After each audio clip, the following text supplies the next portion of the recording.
Olá a todos, bom dia, boa tarde e boa noite. Hoje vamos ver uma história sobre memória. É aquele sentimento estranho de que um lugar nunca esqueceu quem passou por ele.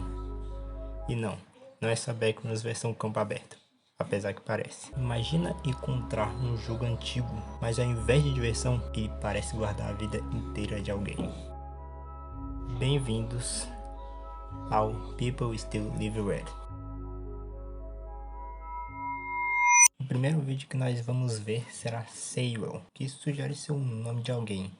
E nesse vídeo nós vemos muita coisa que não bate, como um cara deitado no chão, uns bonecos, um laço também. Mas o que chama mais atenção nisso tudo é quem é a pessoa que estava deitada no final, que eu chuto que seria esse tal de Seiwell. Mas vamos deixar isso para mais para frente. Mas o que pode chamar mais atenção nesse vídeo em si são os poucos minutos mais pro final, onde nós podemos ouvir um código Morse. A mensagem pode significar que quando uma pessoa trabalha em uma terra ou lugar, seu espírito e obra continuam conectados àquele lugar, ou mesmo depois de... Isso estabelece o tom emocional da série, não é só um terror físico, mas também metafísico.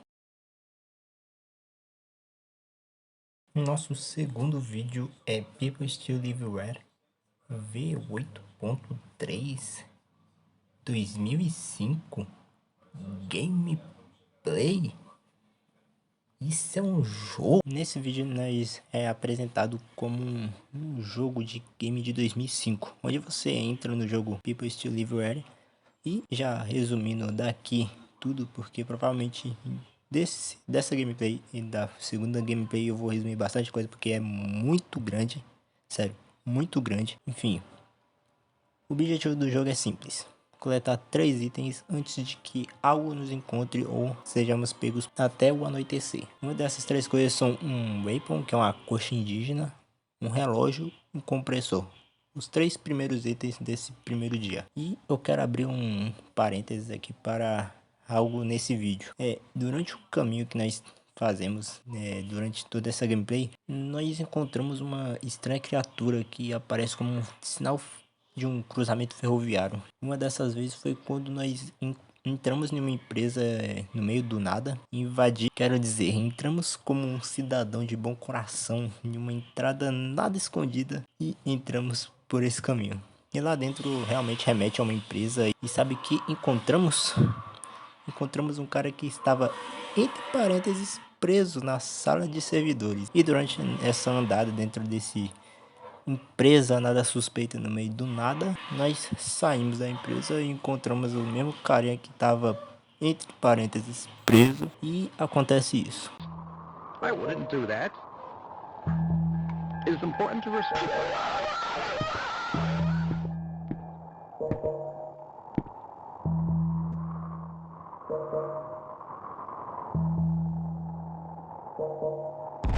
Um resumo bem breve desse, mas basicamente exploramos um cenário que lembra um campo aberto e facilmente um Windows 64, nada idêntico aqui, e o Middle. E coletamos objetos e tentamos voltar antes de ser pego pela estranha criatura, que pra frente eu vou dizer quem é essa criatura. Mas o que seria, para que seria os 3 objetos que nós pegamos durante todo esse trajeto? Então, para que eu não faço a menor ideia, mas o que eles significariam possivelmente seria o weapon. Ele poderia representar a tradição e a memória. Algumas culturas indígenas usam esse item como um símbolo de história e acordo. O relógio remeteria ao tempo, como o passado e o presente se misturam. E o compressor, algo relacionado à tecnologia e o armazenamento. Algo simboliza tipo uma memória arquivada, servidores. Não sei se vocês estão pegando aí, mas vamos dar mais uma olhadinha nos vídeos.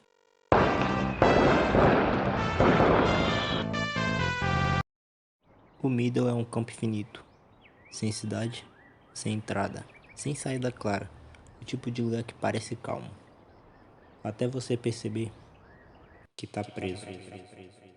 Grave Rage é um nosso terceiro vídeo e Nós estamos na perspectiva de uma pessoa que está caminhando pelo middle e mostra essas caixas de cruzamento enterradas no solo, como se fossem pessoas ou entidades enterradas. E não é para tanto, já que basicamente Graveyard seria cemitério no português. Isso sugere que outras almas podem estar presas nessa região, ou que pessoas que entraram no middle nunca saíram.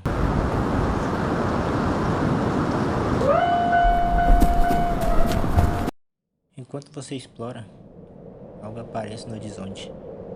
Um pastor.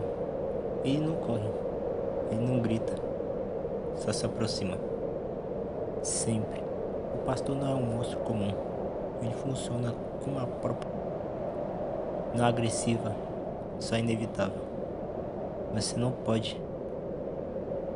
Você não perde porque errou. Você perde porque ficou tempo demais.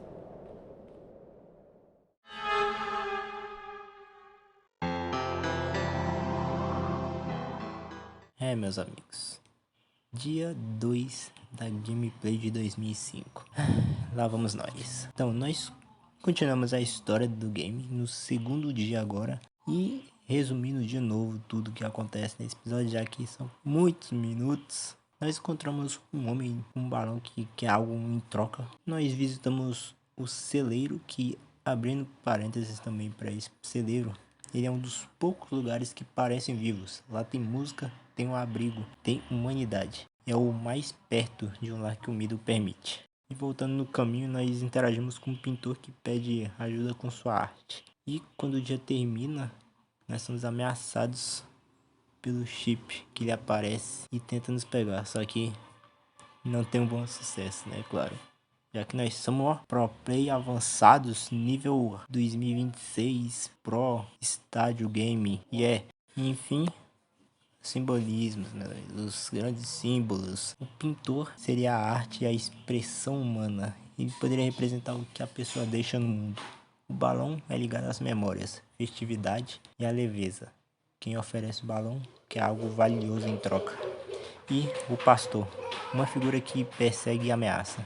Ele poderia simbolizar o controle, destino implacável ou até a própria morte. E um resumo rápido também desse episódio aqui é que a história se aprofunda em relações humanas, memórias e a tentação de explorar mais do que o necessário. Talvez o que possivelmente aquele carinha estava fazendo, né? Mas com o aumento da presença do Sherbet, pastor, a sobrevivência se torna muito mais difícil.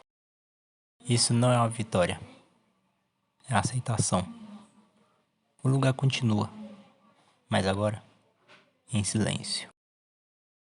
Amigos, nesse último vídeo, Sunshine nos mostra o mesmo ambiente, em outro momento, com luz forte e calma, mostrando o middle de forma mais contemplativa. E resumindo esse último vídeo, pode simbolizar calma, reflexão e aceitação, constatando a ansiedade dos episódios de gameplay. E pode apresentar um momento em que o personagem olha para o que conseguiu e o que perdeu.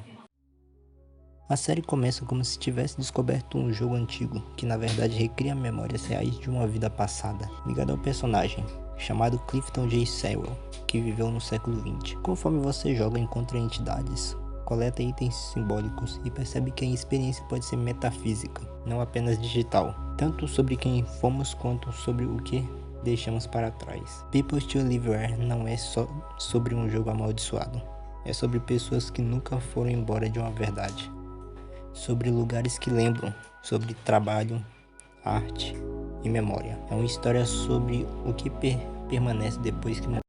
Não importa quão bizarros sejam os ambientes ou as entidades estranhas que você encontra. No fundo, a série lida com a conexão de uma pessoa com o mundo ao seu redor, como suas ações e sua presença continuam a viver mesmo após a morte. E a ideia de que o tempo e a memória podem ser mais reais do que a própria vida. O horror não é o pastor. O horror é a pergunta. E se tudo que você construiu nunca te deixasse partir? Por quê? As pessoas ainda vivem aqui.